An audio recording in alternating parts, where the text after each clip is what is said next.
जी अस्सलामुअलैकुम। कुछ अच्छा और कुछ डिफरेंट खाने को दिल करे और झटपट से ये रेसिपी बना लें।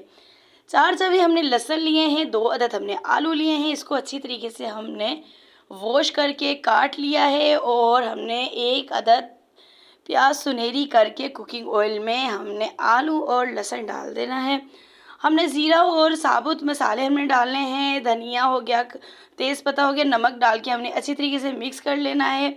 अच्छा, नमक हमने कम लेना है क्योंकि आपको आगे बताएँगे। हमने कुटी हुई मिर्च भी डाली है और हमने 2 अदद टमाटर और इमली भी हमने डाल के अच्छी तरीके से हमने मिक्स कर लेनी है। तो 2 कप हमने बासमती चावल ले लेने, इसको हमने भिगो देना है।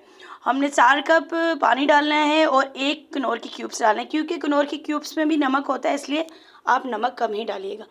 तो हमने जो भीगे हुए चावल है ये हमने डाल देने हैं और अच्छी तरीके से हमने इसको मिक्स कर लेना है जब तक पानी ड्राई नहीं हो जाता।